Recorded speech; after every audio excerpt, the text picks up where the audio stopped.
ഇത് കണ്ടോ, തുടർച്ചയായുള്ള മഴയും കാറ്റും കാരണം കരിയിലേക്ക് വീണിട്ട് ടെറസിൻ്റെ മേലെ ആകെ വൃത്തികേടായിരിക്കുകയാണ് കേട്ടോ. അപ്പോൾ ഇതിൻ്റെ ഇടയിൽ ചട്ടിയിൽ കുറച്ച് റോസയൊക്കെ ഞാൻ വെച്ചിട്ടുണ്ട്. അപ്പം ഈ മഴ കാരണം ബാക്കി കുറേ റോസൊക്കെ ഞാൻ താഴെ ഷെയ്ഡിലേക്ക് മാറ്റിയിട്ടുണ്ട്. അപ്പോൾ ഇന്ന് കുറച്ച് വെയിൽ വന്നിട്ടുണ്ട്. ഇതൊന്ന് ക്ലീൻ ചെയ്ത ശേഷം ഈ ചട്ടിയൊക്കെ ഒന്ന് മാറ്റി അറേഞ്ച് ചെയ്യണം. ഇങ്ങനെ വെച്ചിരുന്നാൽ വേര് ചെയ്യലുണ്ടായിട്ട് പെട്ടെന്ന് റോസയൊക്കെ നശിച്ചു പോകും കേട്ടോ. ഇതൊക്കെ ഒന്ന് ക്ലീൻ ചെയ്യാം. ഇപ്പോൾ ഇതൊക്കെ ഒന്ന് അടിച്ച് വാരി ഒരു സൈഡിലേക്ക് മാറ്റിയിട്ടുണ്ട്. പിന്നെ ഈ ചട്ടിയൊക്കെ ഒന്ന് ശരിക്ക് അറേഞ്ച് ചെയ്ത് വെക്കണം. അപ്പോൾ അതിന് വേണ്ടിയിട്ട് ഫ്ലിപ്കാർട്ടിൽ നിന്ന് വാങ്ങിയിട്ടുള്ളതാണ് ചെടിച്ചട്ടി വെക്കുന്ന സ്റ്റാൻഡ്. ഇത് 4 സ്റ്റാൻഡ് വന്നിട്ടുണ്ട്. അത്യാവശ്യം നല്ല ക്വാളിറ്റിയൊക്കെയുള്ള സ്റ്റാൻഡ് തന്നെയാണ്. അപ്പോൾ നമ്മുടെ ചട്ടിയൊക്കെ താങ്ങാനുള്ള ആരോഗ്യം ഇതിനുണ്ട്.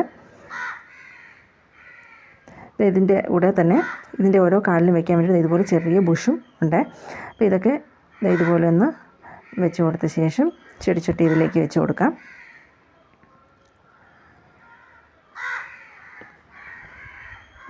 ഇപ്പോൾ സ്റ്റാൻഡിലേക്ക് ചെടിച്ചട്ടിയെല്ലാം വെച്ച് കൊടുത്തിട്ടുണ്ട്. അപ്പോൾ എനിക്ക് തോന്നുന്നു ഒരു സ്റ്റാൻഡിൽ 2 ചെടിച്ചട്ടി വെച്ച് കൊടുക്കുന്നതായിരിക്കും നല്ലതെന്ന് തോന്നുന്നു. 3 എണ്ണം വെച്ചിട്ട് ആകെ തിങ്ങി നിറഞ്ഞ് നിൽക്കുന്ന പോലെയുണ്ട്. തൽക്കാലം ഇരിക്കട്ടെ, ബാക്കി സ്റ്റാൻഡ് ഞാൻ ഓർഡർ ചെയ്തിട്ടുണ്ട്. അപ്പോൾ അത് വന്ന ശേഷം ബാക്കി ഷെയ്ഡിലേക്ക് വെച്ചിരിക്കുന്നത് ഇങ്ങോട്ടേക്ക് മാറ്റണം. ഇതിൽ നിന്നും കുറച്ചൊക്കെ മാറ്റണം. ഇതിലൊക്കെ അത്യാവശ്യം മൊട്ടും പൂക്കളും ഒക്കെ വന്നിട്ടുണ്ട്. അപ്പോൾ ചട്ടി തറയിൽ വെക്കുന്നതിനേക്കാളും നല്ലത് ഇതുപോലെ സ്റ്റാൻഡിൽ വെച്ച് കൊടുത്താൽ പെട്ടെന്ന് വെള്ളം അങ്ങ് വാർന്നു പോയിക്കോളും. ഇതൊരു പിച്ചിയാണ്. ഇത് കുറച്ച് വലിയ ചട്ടിയായത് കാരണം ഞാൻ ഒരൊറ്റ സ്റ്റാൻഡിൽ വെച്ച് കൊടുക്കുകയാണ്. ഇത് മീഷോയിൽ നിന്ന് വാങ്ങിയിട്ടുള്ളതാണ് കേട്ടോ. ഇത് 4 എണ്ണം വരുന്ന ഒരു സെറ്റാണ്. അപ്പോൾ ഇതിൽ അത്യാവശ്യം മുട്ടുകളൊക്കെ വന്നിട്ടുണ്ട്.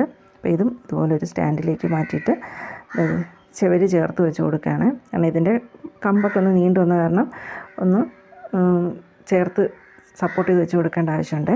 അപ്പോൾ ഇതെല്ലാം ഒന്ന് സെറ്റ് ചെയ്ത് കഴിഞ്ഞിട്ടുണ്ട്. ഇനി സാഫ് കൂടി ഒന്ന് കലക്കി ഒഴിച്ച് കഴിഞ്ഞാൽ അടിപൊളിയായി.